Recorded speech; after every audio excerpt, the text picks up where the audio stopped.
Welcome to the online ministry of La Jolla United Methodist Church, a congregation of faithful Christians right along the Southern California coast. Together, we seek to grow in our individual spirituality and in connected community with one another. All are invited to join in this vibrant faith community. For more information, visit our website at lajollaunitedmethodist.org. May you be enriched in the hearing of these words, and may you receive and enjoy God's blessing.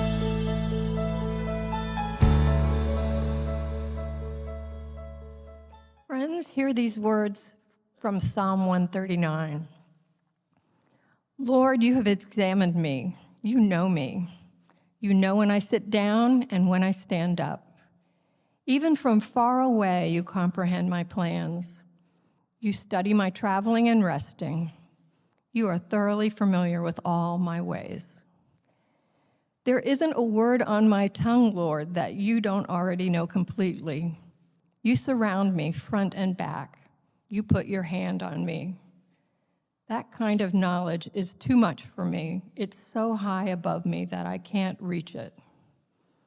You are the one who created my innermost parts. You knit me together while I was still in my mother's womb.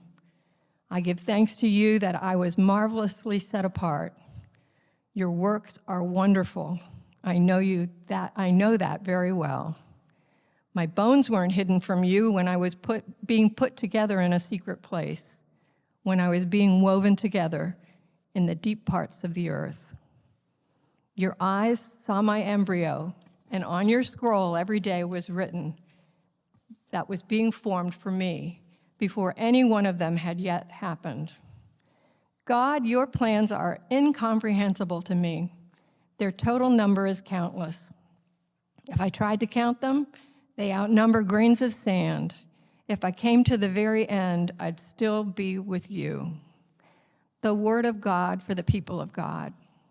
Thanks be to God. Over the weekend, I received an Amazon shipment that I'd been waiting for. It had a new phone case. Now, you all know I'm a technical person, but I also try to work towards efficiency.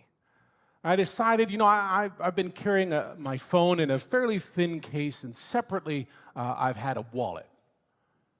There are a lot of people who have a combination phone case and wallet, and so I decided I wanted to give it a try, and it's really wonderfully clever. The wallet section attaches magnetically, and the reason that's important to me is I can take it off, and I have a magnetic mount in my car.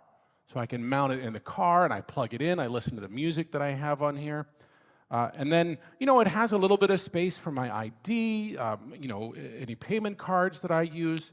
It's wonderfully creative. Now, I'm an Apple person. I have an iPhone. For our Android friends, that, fine. I don't need to disagree with you. I just have a different preference. We don't need to get into the blue bubble and green bubble conversations. That's not important right now.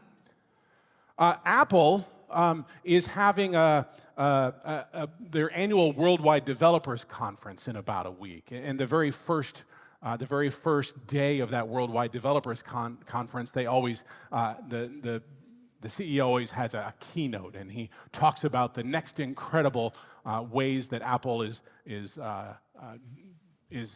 leaning into technology and creating new opportunities for us to buy their stuff.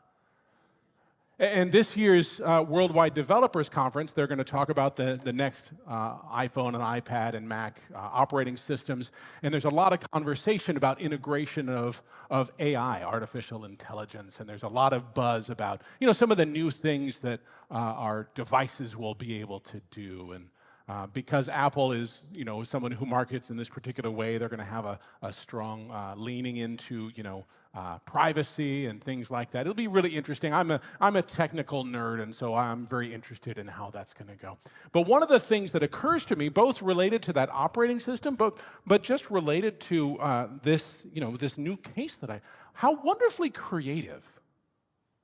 How wonderfully creative for someone to think about, well, maybe we can use magnets to make this thing stick together and, build this sort of leather-ish kind of thing with whatever technology is necessary to help, keep things safe and, keep it protected from some of the near-field communications readers and things like that, but also make it easy and portable, and you can put all your stuff in one pocket.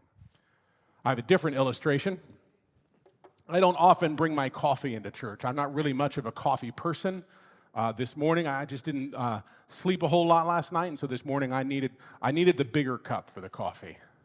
Now I'm still growing in my coffee drinking, and so about half of this was coffee, and the other half was a flavored milk because it's my latte. It's my vanilla latte, and I was thinking this morning about I don't know who figured out that you take the beans from a plant and you dry them out and you roast them and then you grind them up and then you run water through them and you get this wonderful flavor, but you also get this energy from the caffeine.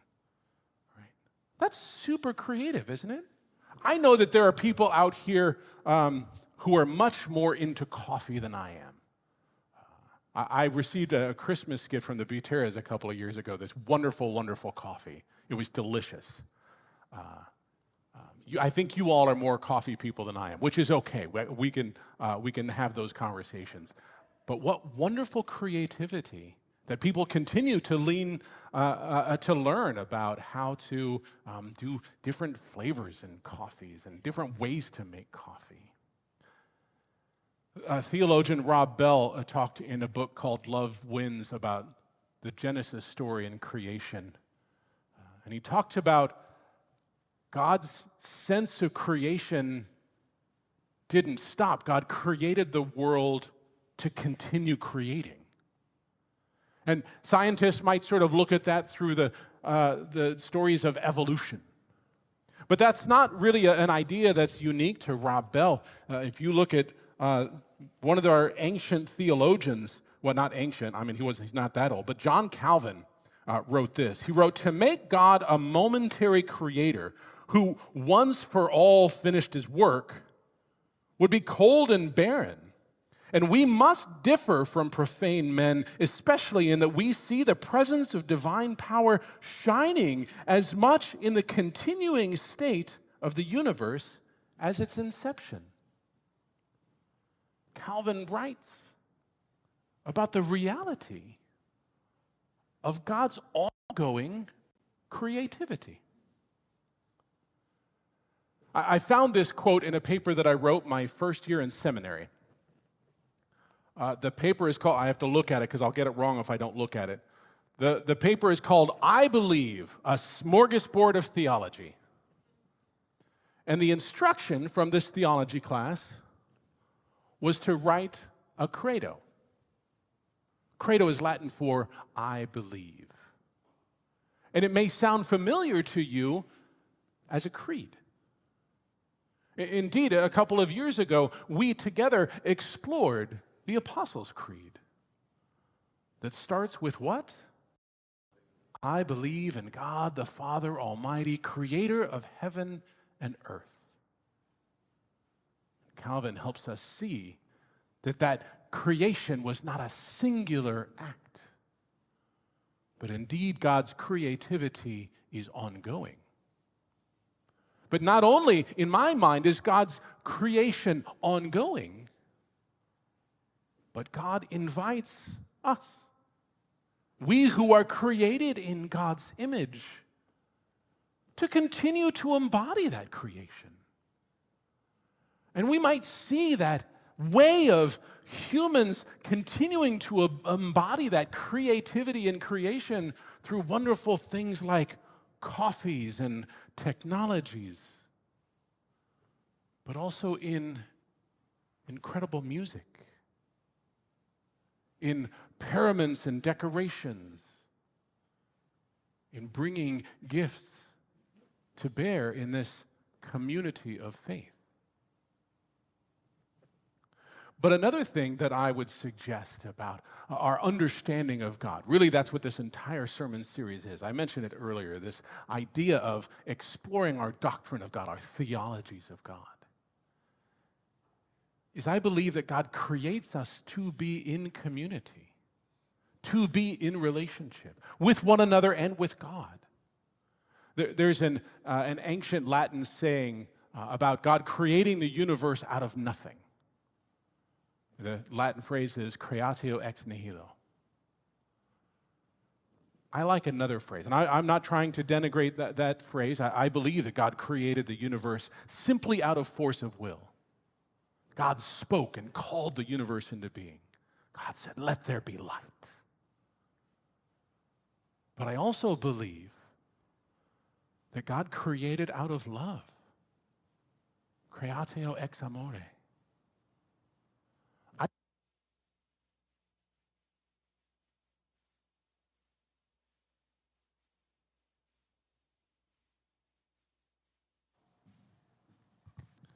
I believe that God created the universe out of love, but I also believe that in creating humanity in God's image, God created us to be in relationship and to be in love.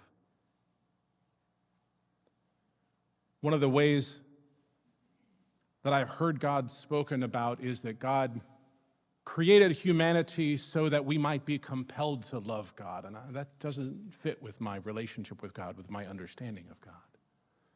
Instead, I think of a God who created humanity and invited us, called us, implored us to love God, and gave us the choice.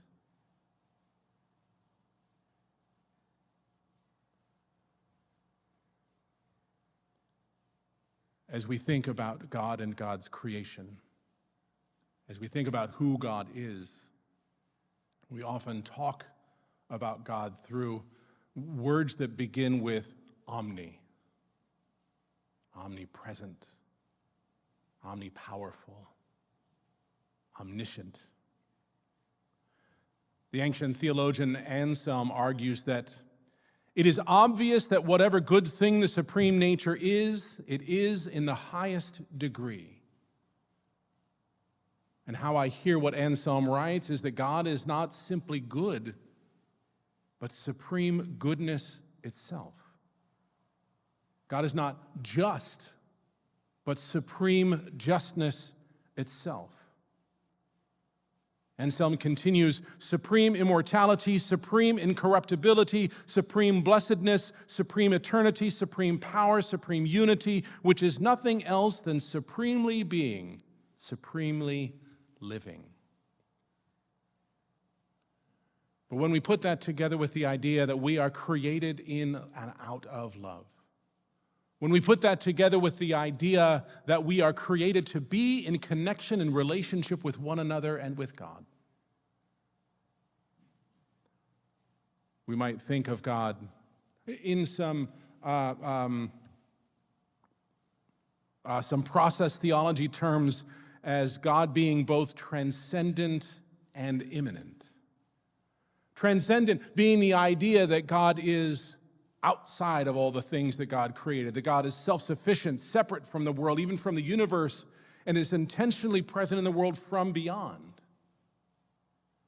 Paradoxically, in process theology, God is also immanent, present and active in the world and in the universe.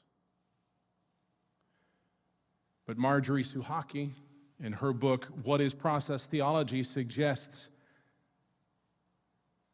that the presence of God means little without God's relationship with the world. She writes, to be related to something is to be internally affected by that something and to affect something else in return. She talks about God's primordial and consequent natures, saying God's primordial nature is the conceptual vision of all possibilities whatsoever, and the consequent nature of God is God's feeling of every occasion that ever existed. And so as we imagine a God who is ultimately good, ultimately present,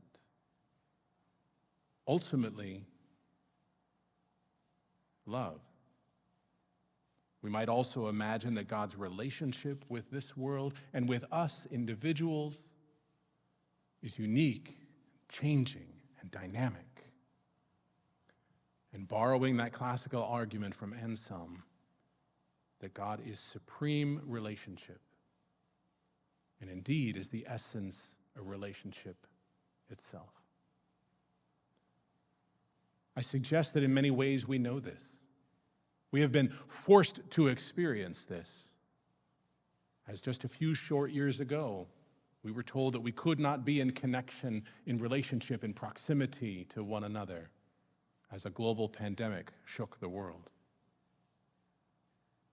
And I wonder if something that we have learned is that we must be in relationship.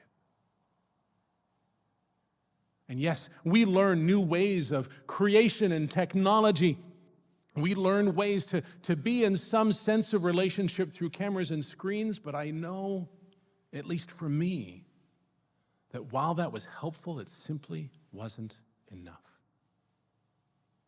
And we together here at La Jolla, the United Methodist Church, we longed for that time that we could stop worshiping only through cameras and screens. It could come and be in connection and community. But I also suggest this, and it gives me a sense of hope.